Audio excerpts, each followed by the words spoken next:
बादल फटने से तबाही का मंजर, पूरी खबर आगे आपको दिखाएंगे और बताएंगे कहां एक शख्स ने अपनी पत्नी पर प्रताड़ना का आरोप लगाते हुए इच्छा मृत्यु की गुहार लगाई है।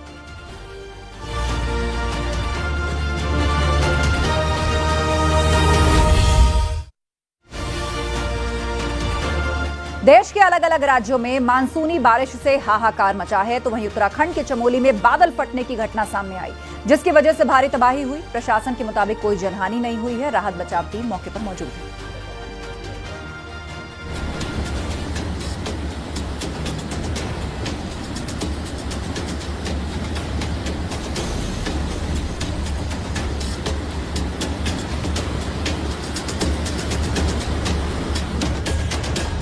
चमोली का ये हाहाकारी मंजर है।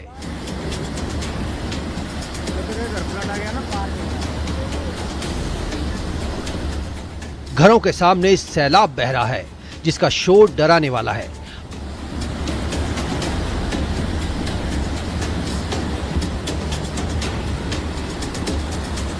हर कोई दहशत में है। कुदरत की मार के आगे इंसान बेबस है। हर तरफ सिर्फ तबाही दिख रही है।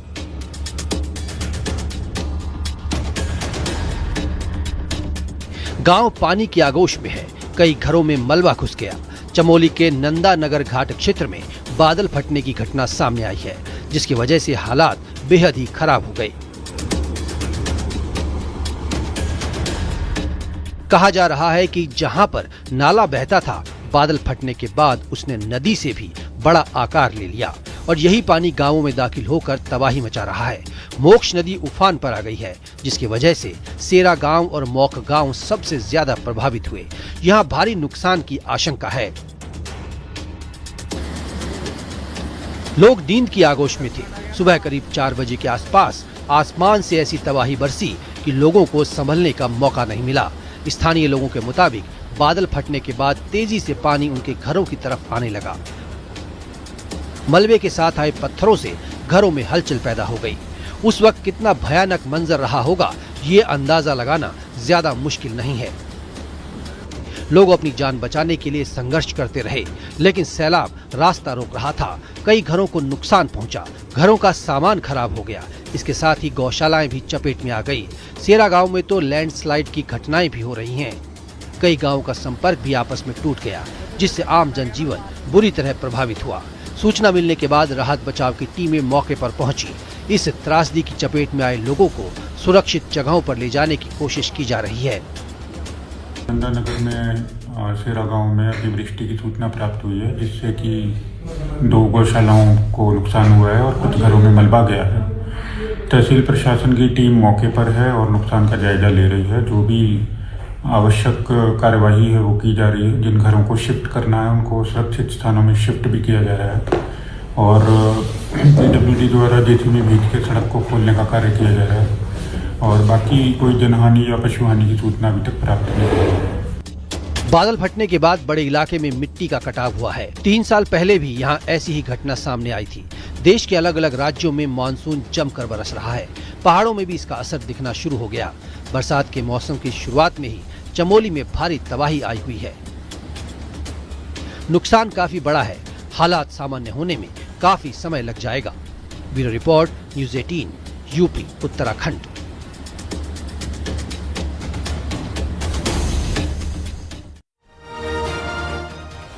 पहाड़ों पर जहां कुदरत की मार पड़ रही है, तो वहीं मैदानों का हाल भी बुरा है। मध्य प्रदेश के अलावा दूसरे कई राज्यों में जल कहर दिख रहा है। मानसून जमकर बरस रहा है। ये रिपोर्ट देखिए।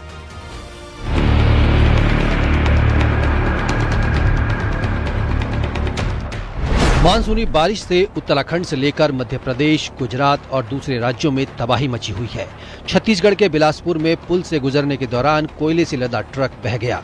ट्रक ड्राइवर की जान मुश्किल में आ चुकी थी। इसके बाद ग्रामीणों ने बड़ी मशक्कत के बाद उसे बाहर निकाला। बारिश ज्यादा होने से आवाजाही बंद हो गई। मध्य प्रदेश के बालाघाट में बारिश से हालात बिगड़ गए। पानी रिहायशी इलाके की तरफ दाखिल हो गया। कई घर पानी की आगोश में आ गए। सड़कें ही गुम हो गई। खेत खलिहान सब डूबे नजर आए। एमपी के जबलपुर में बरगी बांध के 4 और गेट खोले गए, क्योंकि पानी ओवरफ्लो हो चुका है। पानी छोड़ने से निचले इलाकों में बाढ़ का खतरा बढ़ गया। प्रशासन ने अलर्ट जारी किया है। मध्य प्रदेश के उमरिया में जोहिला डैम के 4 गेट खोले गए। भारी बारिश के कारण नदी का जलस्तर बढ़ गया है। झारखंड के रामगढ़ में नदी के तेज बहाव में एक शख्स फंस गया। स्थानीय लोगों ने बड़ी मशक्कत के बाद उसे रस्सी के सहारे से बचाया। पहाड़ों पर हो रही लगातार बारिश से गंगा का जलस्तर बढ़ गया है। यूपी के फर्रुखाबाद में गंगा खतरे के निशान के पास बह रही है। लगातार जलस्तर बढ़ने से तटवर्ती इलाकों में बाढ़ का पानी पहुंच रहा है। वहीं देहरादून में रात में भारी बारिश के बाद कारगी ग्रांट इलाके में पानी भर गया और कई घरों में पानी और मलबा घुस गया, जिसके बाद लोग आनन फानन में घरों से बाहर निकल गए। कुछ दिन पहले भी तेज बारिश से 2 मकान ढह गए थे। उत्तरकाशी के लिवाड़ी में तेज बारिश से बरसाती नाले उफान पर हैं। गांव को जोड़ने वाले एकमात्र लकड़ी के पुल पर भी खतरा मंडरा रहा है। कभी भी अस्थायी पुल पानी के तेज बहाव में बह सकता है। कमजोर पुल से गांव वाले आवाजाही करने को मजबूर हैं। उत्तरकाशी में यमुनोत्री हाईवे ओजरी के पास 9 दिन बाद भी नहीं खुल पाया है, जिसके चलते कई गांवों का जिला मुख्यालय से संपर्क पिछले 9 दिनों से कटा हुआ है। उत्तराखंड में मौसम विभाग ने 5 जिलों के लिए भारी बारिश और लैंडस्लाइड का अलर्ट जारी किया है। रुद्रप्रयाग, चमोली, उत्तरकाशी और टिहरी के लिए अलर्ट जारी किया गया है। सभी विभागों के लिए एडवाइजरी भेजी गई है। देहरादून में भले ही इस वक्त मौसम साफ हो, लेकिन मौसम विज्ञान केंद्र की तरफ से ये कहा गया है कि अगले 24 घंटे के अंदर तेज बारिश देखने को मिल सकती है कई इलाकों में। ऑरेंज अलर्ट आज कई इलाकों के लिए मौसम विज्ञान केंद्र की तरफ से जारी किया गया है, जिसमें नैनीताल, उत्तरकाशी, चमोली, बागेश्वर, चंपावत के कुछ इलाके शामिल है। यहाँ कहा गया है कि भारी से भारी बारिश देखने को मिल सकती है। देहरादून में भी देर रात जबरदस्त बारिश देखने को मिली। इसके अलावा आज भी ये कहा गया है कि कई इलाकों में तेज बारिश देखने को मिल सकती है। मॉनसून सीजन पीक पर है और इस समय ये देखने को मिल रहा है कि पहाड़ों में जबरदस्त बारिश हो रही है। मैदानी जिलों में भी कई इलाकों में ये देखने को मिल रहा है कि जल भराव की स्थिति बन रही है इस बारिश के चलते। अगले 24 घंटे के लिए भी अलर्ट है। उत्तराखंड के कई हिस्सों में लगातार जारी बारिश के कारण 74 से ज्यादा सड़कें लैंडस्लाइड की वजह से बाधित हैं। Bureau report, news 18, UP, Uttarakhand.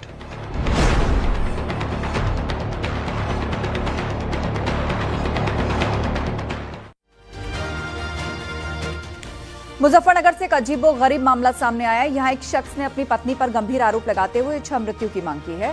जिला कलेक्ट्रेट में पहुंचे इस शख्स को हर कोई देखता रह गया। ये रिपोर्ट देखिए।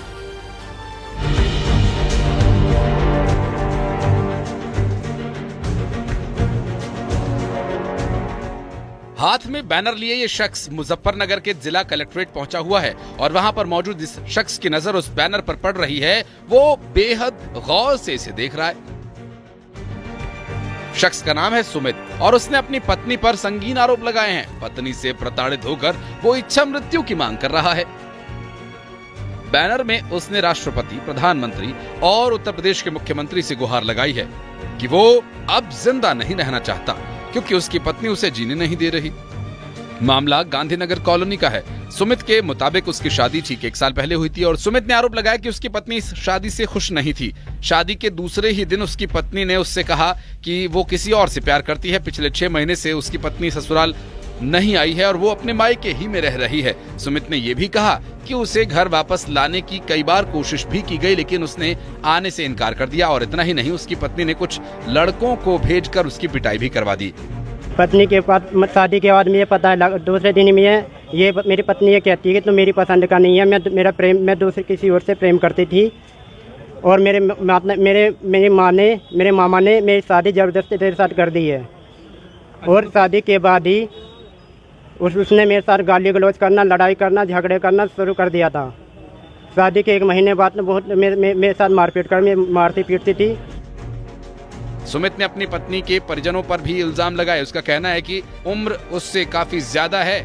उसके घर वालों ने उसकी उम्र भी छिपाई थी। उसके भाई से ससुराल भेजने को कहा तो उसने कहा कि बहन से कोई लेना देना नहीं।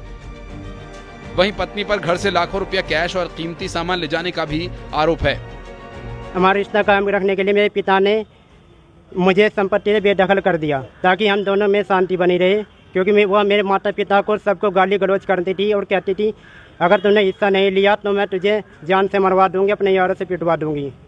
और जो भी मेरा हिस्सा मिला, मेरे पिता ने जो हिस्सा मेरा निकाला था 8 लाख रुपए, 5 लाख रुपए मेरी शादी में लगे थे, जो मैंने उनका देकर 5 लाख रुपए ने दिए, 3 लाख रुपए मैंने अपनी पत्नी पिंकी को दिए थे। वो सब लेकर कीमती सामान लेकर घर से अपने घर चली गई थी। वो पति पत्नी के विवाद ज्यादा बढ़ जाने पर कोर्ट कचहरी तक मामला पहुंच जाता है, लेकिन ये मामला तो चौंकाने वाला है, जहां एक पति इच्छा मृत्यु की मांग कर रहा है। मुजफ्फरनगर से बिनेश पवार की रिपोर्ट, न्यूज़ 18 उत्तर प्रदेश उत्तराखंड।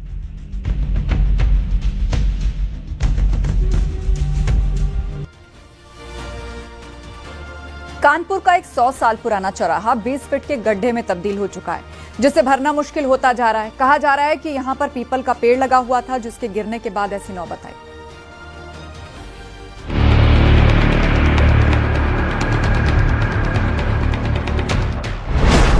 कानपुर के लोगों के लिए ये विशालकाय गड्ढा परेशानी का सबब बना हुआ है। यहाँ पर निर्माण कार्य नहीं चल रहा था और ना ही सड़क खोदी गई। कुछ दिनों पहले यहाँ पर ब्रह्मानगर चौराहा शहर की शान बढ़ाता था, लेकिन अब वो चौराहा ही पूरी तरह गायब हो चुका है। बताया गया है कि यहाँ पर एक पीपल का पेड़ बरसों से खड़ा था, लेकिन कुछ दिनों पहले वो गिर गया। उसकी जड़ें मजबूत थीं और काफी दूर तक फैल चुकी थीं। बारिश के दौरान पेड़ के गिरने से मिट्टी धंसने लगी और चौराहे की जगह ये विशालकाय गड्ढे में तब्दील हो गया। नगर निगम के अधिकारी और ठेकेदार पिछले 9 दिनों से इस गड्ढे को भरने के लिए जी तोड़ मेहनत कर रहे थे, लेकिन अब उन्होंने भी हाथ खड़े कर दिए हैं।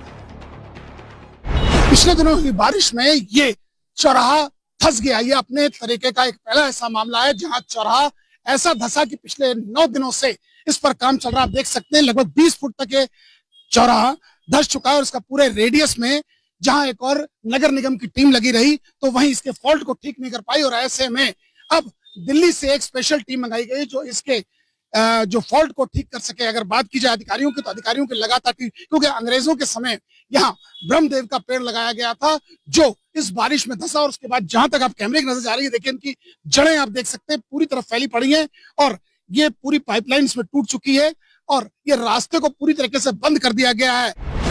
कानपुर के ब्रह्मानगर चौराहे का इतिहास करीब 100 साल पुराना बताया गया है, लेकिन अब उसका नामो निशान नहीं है।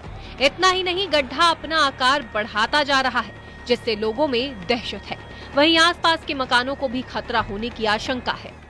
अब क्या है कि वो धीमे धीमे गड्ढा बढ़ते बढ़ते इतना बढ़ गया, पूरा चौराहा तो समाप्त हो ही गया है। अब जो वहाँ पे लोग हैं जिनके घर बने हैं, मकान बने हैं, अब हम लोग को तो ये भय आ रहा है कि वो मकान भी चपेट में क्योंकि ना आ जाए। तो जो अंदर की मिट्टी इतनी तेज धस रही है कि अगर एक बार जैसे पानी का धसाव होता है मिट्टी का तो होता है धीमे धीमे होता है, वो एक बार धस रहा है तो कम से कम 10 फीट 20 फीट नीचे जा रहा है और कम से कम 7-8 फीट आगे तक खींच रहा है वो। फिलहाल ये गड्ढा कब तक भरेगा, नगर निगम के अधिकारी इस पर कुछ बोलने से बच रहे हैं।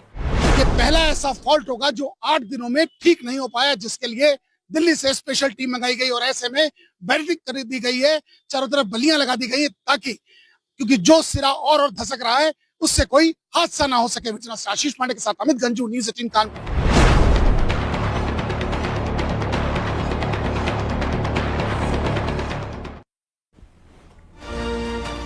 लखीमपुर खीरी में वाटर पार्क में गए 12 साल के छात्र के साथ हादसा हो गया। दावा है कि पास के तालाब में नहाने के दौरान डूबने से उसकी जान चली गई। वहीं ग्रेटर नोएडा में थीम पार्क के फाउंटेन में डूबने से एक मासूम की मौत हो गई।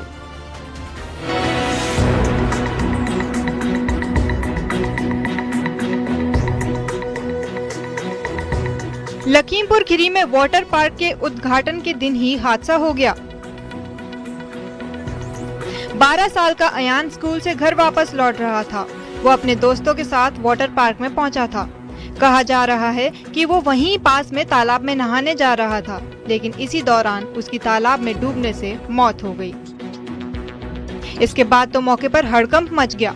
अयान के पिता ने बताया कि वाटर पार्क के किसी कर्मचारी ने उन्हें फोन कर घटना की जानकारी दी। उसने बताया कि अयान पानी में डूब गया है। इसके बाद बच्चे को प्राथमिक स्वास्थ्य केंद्र निघासन ले जाया गया, लेकिन डॉक्टर उसकी जान नहीं बचा पाए क्योंकि वो पहले ही दम तोड़ चुका था। पहले अयान के परिजन वाटर पार्क में डूबने की बात कह रहे थे, लेकिन वाटर पार्क संचालक ने इससे इनकार कर दिया।